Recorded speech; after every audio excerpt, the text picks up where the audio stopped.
Assalamualaikum warahmatullahi wabarakatuh dan selamat sejahtera. Bertemu lagi kita dalam channel Cikgu Fairuzah. Baik, seperti mana yang telah dijanjikan, hari ini cikgu akan berkongsi dengan anda perniagaan SPM tingkatan 4, iaitu bab 1 klasifikasi perniagaan. Untuk live yang lalu, cikgu telah berkongsikan klasifikasi perniagaan untuk saiz. Betul? Hari ini cikgu akan berkongsi dengan anda klasifikasi perniagaan bahagian sektor. Sektor pula kita tengok. Baik, untuk sektor dia terbahagi kepada 3. Okey, iaitu sektor utama, sektor kedua dan sektor ketiga. Baik, kita tengok satu-satu apakah sektor tersebut. Baik, apa yang dikatakan dengan sektor utama? Okey, sektor utama atau dikenali sebagai premier. Premier. Okey, sektor utama. Apakah maksudnya tu? Maksudnya, sektor utama ini ialah semua aktiviti pengekstrakan sumber semula jadi dengan mengeluarkan bahan mentah atau hasil alam semula jadi dari bumi atau laut. Keluarkan direct terus bahan mentah tersebut daripada laut ataupun perut bumi.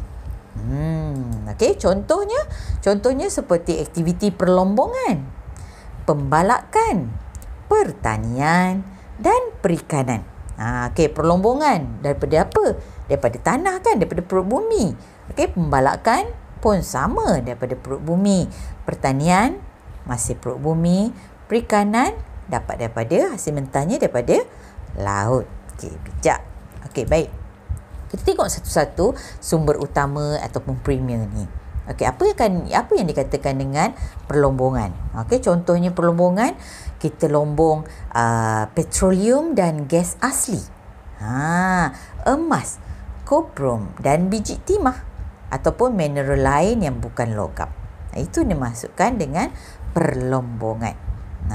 Okey, pembalakan pula. Okey, pembalakan dibuat untuk mendapatkan kayu merbau, cengal, meranti, seraya dan keruing. Kita nak pokok tu, pokok kualiti. Selalu kamu nampak kan kayu balak yang besar-besar? Okey, itu aktiviti pembalakan. Kamu boleh juga rujuk dalam gambar yang telah cikgu sertakan tu, ada gambar perlombongan dan aktiviti pembalakan. Okey, cikgu harap anda boleh faham. Alright, seterusnya kita tengok pertanian. Okey, pertanian ini kita bercucuk tanam lah. Orang kata berbudi kepada tanah akan memberikan hasil. Okey, tanaman jualan untuk pasaran tempatan ataupun nak ekspor. Kita jual kat domestik, dekat pasar, dekat pasaran tempatan kita, pasar tani dan sebagainya. Dan juga kita boleh ekspor kalau benda tu dah banyak pertanian tersebut. Okey, contohnya kelapa sawit, getah, sayur-sayuran. Kan? Alright. Itu contoh pertanian. Okey, perikanan.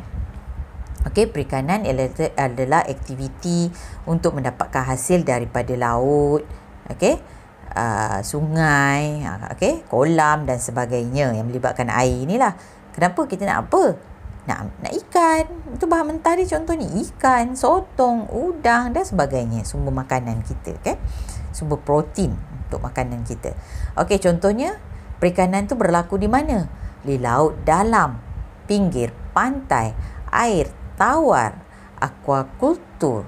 Okey, dan juga untuk perusahaan ikan hiasan. Ada orang yang minat ikan hiasan ni untuk dipelihara. Okey, cikgu minat nak makan ikan ni. Cikgu suka ikan bakar. Sedap. Okey, ada orang nak sebagai hiasan di rumahnya, arwana. Ikan yang cantik tu, ikan apa ya? Ikan laga. Okey, itu ikan hiasan, antara ikan hiasan lah. Okey. Baik, itu sektor pertama, utama. Okey. Sektor kedua dikenali sebagai sekunder. Sektor kedua, sekunder. Okey, apa yang dikatakan dengan sektor sekunder ni? Okey, sektor kedua ini merupakan aktiviti memproses bahan mentah untuk menghasilkan barang siap atau barang separuh siap. Dia dah proses. Bahan mentah yang dapat daripada sumber utama tadi diproses masuk sumber kedua, kita proses bagi menjadikan dia barang siap atau barang separuh siap.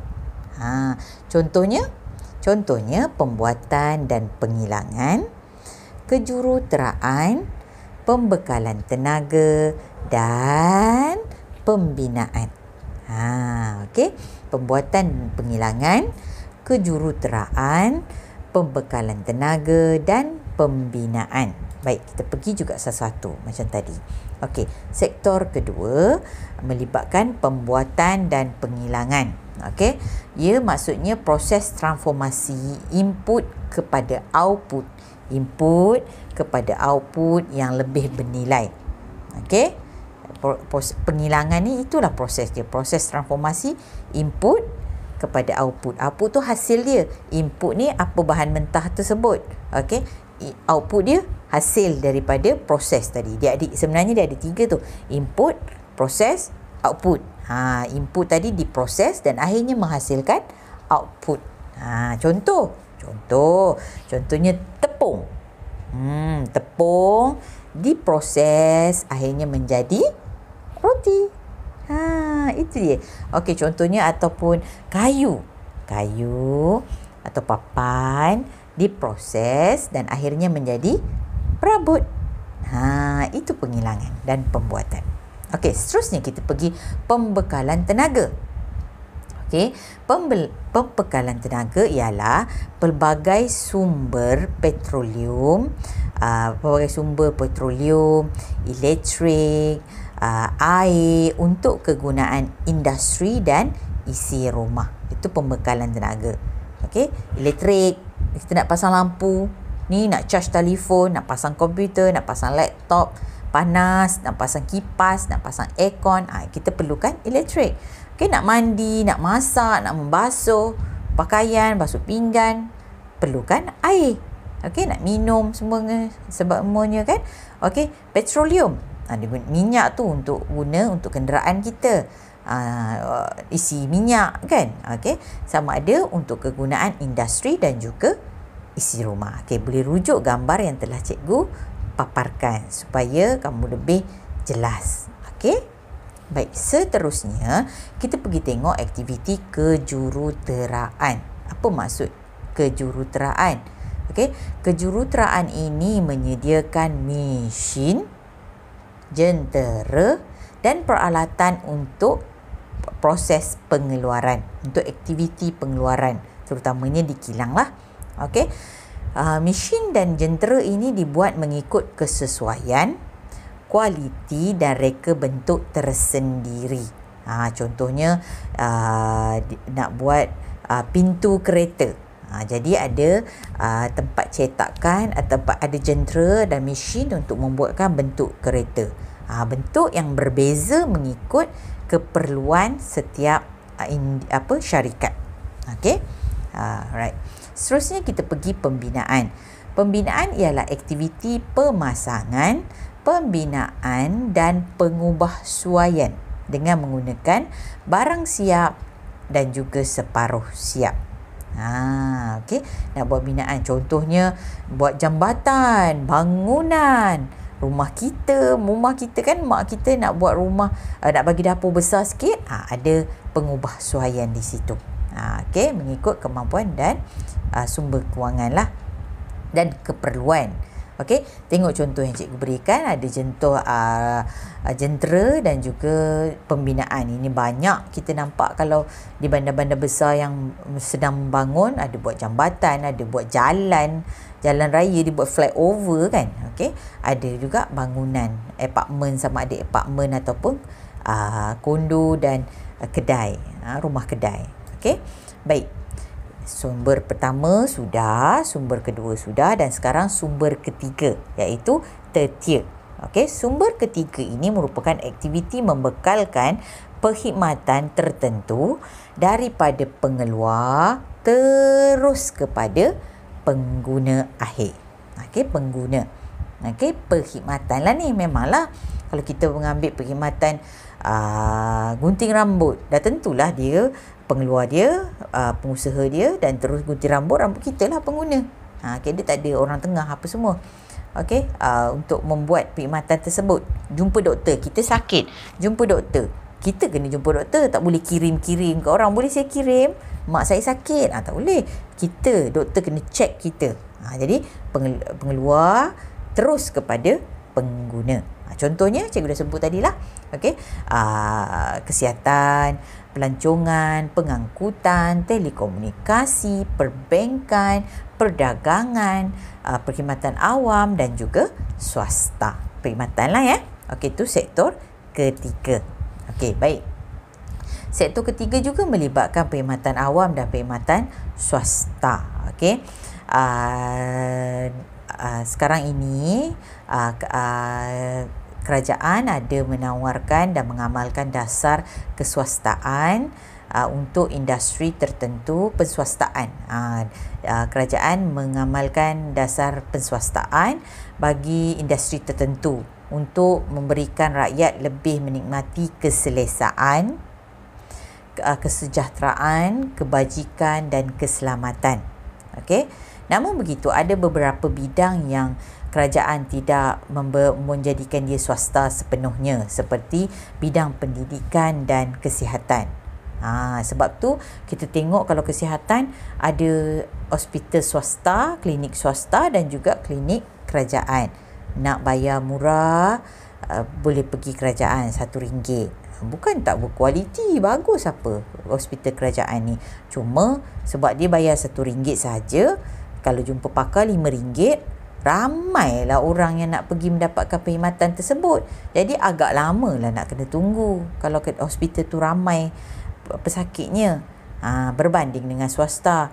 Swasta bayaran dia mahal, okay, tapi dia bagilah, tak adalah tunggu lama. Tapi kalau ada juga hospital swasta yang tunggu lama kalau ramai sangat nak pergi situ kan. Okay, tapi dia bolehlah buat temu janji, ada lebih personal, layanan personal lah berbanding dengan hospital kerajaan. Tapi hospital kerajaan pun sekarang dah bagus, dah ada penambahbaikan. Okey. Perkhidmatan swasta memberikan perkhidmatan kepada perniagaan dan individu. Okey. Perkhidmatan sukarela dan kebajikan juga ada termasuk dalam perkhidmatan swasta. Okey. Seperti badan NGO, badan amal, sukarela untuk kesihatan, komuniti kebajikan dan alam sekitar. Itu swasta buatlah dia punya bantuan. Okey, dia amalan dia lah daripada syarikat tersebut, CSR dia. Okey, jadi dia bagi bantuan daripada sukarela itulah, komuniti kesihatan untuk semua masyarakat menikmati kembali bantuan daripada pihak swasta tersebut. Okey, baik. Alright, okay, itulah kita sampai kepada segmen pengukuhan. Anda dah bersedia untuk diuji? Okey, jom kita tengok apa soalan yang telah cikgu sediakan untuk anda. Okey, alright. Soalan 1. Okey, soalan gambar 1 menunjukkan salah satu sektor dalam perniagaan. Tengok logo tu. Nyatakan dan jelaskan sektor perniagaan tersebut. Gambar apa tu ya? Etika ya. Etika takaful kan? Okey. Jadi, nyatakan dan jelaskan apakah sektor perniagaan tersebut berdasarkan logo tersebut. Okey. Ya, cara jawab dia macam mana? Kita kena bagi, tengok markah dia. Markah dia ada berapa? 4 markah. Okey, oleh kerana dia ada 4 markah, jadi kamu kena bagi 4 perkara dalam soalan tersebut. Dia kata nyatakan, jelaskan. Okey, nyatakan tu kamu kena bagi fakta. Jelaskan bagi huraian. Fakta tentulah 1. Okey, fakta 1. Jadi 4 markah kan? Fakta 1, tinggal lagi 3 markah. Jadi kamu boleh berikan 2 huraian dan 1 contoh. Okey. Baik, macam mana nak jawab? Beginilah cara nak jawab dia. Okey. Dia kata nyatakan sektor perniagaan tersebut. Okey, kamu jawablah sektor pertama ke, kedua ke, ketiga. Okey, kalau ketiga, sebut je sektor ketiga. Third tier. Dapat dah 1 markah. Okey, untuk 4 markah lagi, 3 markah lagi macam mana? Dia 4 markah. Kamu dah sebut tadi sektor ketiga, third tier. Okey, ada 3 lagi markah. Okey, kena terangkan, jelaskan sektor ketiga tu apa. Okey, melibatkan aktiviti membekalkan perkhidmatan, 1 markah, daripada pengeluar terus kepada pengguna. Dah dapat 3 markah. 1 markah lagi. Kan bagi contoh tadi, apa etika tu? Oh, agensi insurans bagi perkhidmatan. Dapat markah. Senang je nak dapat 4 markah ni. Kan? Janji kamu tahu apa benda. Berikan fakta, berikan huraian dan juga contoh yang bersesuaian. Okey? Baik. Yang kedua, gambar 1 menunjukkan sejenis industri. Dengan menggunakan industri di atas sebagai contoh, jelaskan 3 sektor perniagaan. Gambar apa tadi tu? Gambar pelantar minyak. Tempat orang buat apa? Oh, oil and gas, ambil minyak, ambil petroleum. Okey? Jadi daripada gambar petroleum tadi tu, berikan 3 sektor perniagaan. Jadi maksudnya kamu kena terangkan ketiga-tiga sektor tadi yang berkaitan dengan petroleum. 6 markah tu. Jom kita tengok macam mana cara terbaik untuk jawab soalan tersebut. Okey, inilah jawapannya. Okey, yang pertama kamu bagi tahu sektor utama. Kan dia kata jelaskan 3 sektor perniagaan.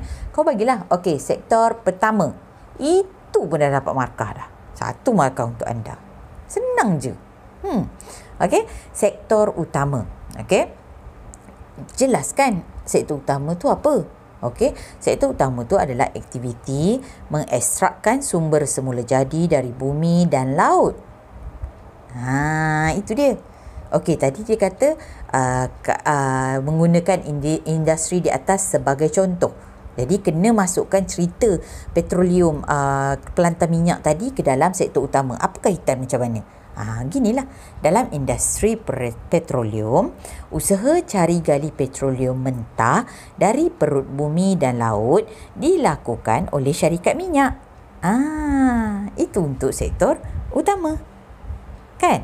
Kaitlah tadi balik. Petroleum ni ada usaha cari gali petroleum mentah dari perut bumi dan laut dilakukan oleh syarikat minyak. Dan tentu syarikat minyak yang akan buat pelantar minyak untuk menggali minyak tersebut. Dah ada contoh. Sudah 3 markah lengkap kat situ. Baik. Okey. Seterusnya, kamu boleh kata sektor kedua. Sektor kedua memproses bahan mentah untuk menghasilkan barang siap dan atau separuh siap. Barang siap mempunyai nilai tambah yang lebih tinggi daripada bahan dari sektor utama. Maksudnya nilai lebih tinggilah berbanding dengan sektor utama tadi. Sektor kedua ni menaik taraf lah, tambah nilai. Diproses. Contohnya macam mana? Dalam industri petroleum, minyak mentah petroleum. Tadi kan cerita pasal minyak mentah, syarikat cari gali cari bahan mentah petroleum tu daripada laut kan. Jadi untuk sektor kedua, apa prosesnya? Dalam industri petroleum sektor kedua ni, minyak mentah petroleum diproses menjadi minyak kapal terbang, petroleum, diesel dan sebagainya. Tengok.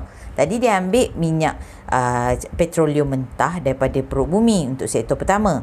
Sektor kedua, diproses supaya jadi minyak kapal terbang, jadi petroleum, jadi diesel dan sebagainya. Diproses, baru kita boleh guna. Daripada sektor utama tadi kita tak boleh guna lagi. Sebab dia tak proses lagi, dia ambil mentah-mentah je. Sektor kedua diproses, baru kita boleh guna. Nampak? Yang nak dapat markah seterusnya, sektor ketiga. Sektor ketiga ialah aktiviti membekalkan perkhidmatan daripada pengeluar kepada pengguna. Okey, contoh dia di petroleum tadi macam mana kita nak kaitkan? Okey, dalam industri petroleum, syarikat minyak seperti petroleum menyediakan perkhidmatan pengangkutan minyak petrol dan diesel ke stesen minyak seluruh negara dengan menggunakan kenderaannya sendiri. Dia menyediakan perkhidmatan. Sebab tu bila kita lalu dekat jalan ataupun kita dekat highway lebuh raya, kita nampak ada lori tangki. Lori minyak tangki. Itu dia orang sediakan sendiri. Itu dia sediakan perkhidmatan. Daripada pelantar minyak, okey, dibawa ke darat, proses. Customer tak perlu datang ke kilang dia untuk beli minyak tu. Dia yang sediakan. Dia bawa pula minyak yang telah diproses tadi pergi ke stesen-stesen minyaknya. Dan kita macam mana nak dapat perkhidmatan tu? Kita pergi sajalah stesen minyak untuk isi minyak. Nampak? Okey. Kat situ cikgu dia nak 6 markah je. Cikgu bagi banyak betul. Okey, cikgu bagi banyak sebab nak bagi kamu nampak inilah sebenarnya cara nak jawab. Okey. Yang penting bila dia sebut jelaskan 3 sektor perniagaan, kamu kena bagi fakta tu 3 tu wajib ada. Okey, 3 fakta ni wajib ada. Okey. Contoh, sebab dia kata dengan menggunakan industri di atas sebagai contoh ketiga-tiga ini pun wajib ada. Jadi huraian tu cikgu, huraian tu ada pun boleh, ada lagi bagus, tak ada pun tak apa. Tapi kalau ada lebih bagus. Kalau tak ada tak apa. Kalau kamu dah bagi fakta tadi 3, contoh tadi 3, kamu dah dapat 6 markah. Okey, tapi kalau ada huraian, contoh kamu buat salah, ada at least huraian tu sebagai backup untuk supaya kamu kalau salah tadi kamu dah confident dah, kamu buat betul-betul 3 fakta, 3 contoh. Kamu confident. Sekali rupanya ada salah dekat contoh. Dah rugi kat situ. Sebab tu ada huraian. Kamu masukkan huraian. Jadi dah dapat, kalau contoh kamu salah, ada cover dekat situ. Ada yang dapat bantu kamu. Contoh salah tak apa, ada huraian betul. Gitu. Jadi 6 markah. Lebih tak apa, jangan kurang. Nanti anda yang rugi. Okey? Senang? Mudah kan? Okey. Jadi ini sahaja perkongsian klasifikasi perniagaan bagi sektor. Okey, sektor perniagaan. Okey. Jangan lupa subscribe, like dan share video ini sekiranya memberi manfaat. Jangan lupa kelas perniagaan secara live akan diadakan setiap minggu, iaitu setiap Khamis 9.30 malam. Hanya di channel Cikgu Fairuzah. Okey, sebarang pertanyaan, tak berapa faham, ada kemusykilan, sila type di ruangan komen di dalam video ini. Supaya nanti bila cikgu ada masa, cikgu akan jawab. Supaya kemusykilan anda tidak akan berterusan. Jadi anda tetap faham, boleh faham dan insya-Allah dapat menjawab kertas perniagaan dengan cemerlang. Okey? Bertemu lagi dengan perkongsian yang lain. Terima kasih atas perhatian. Jumpa lagi pada kelas akan datang. Bye. Assalamualaikum.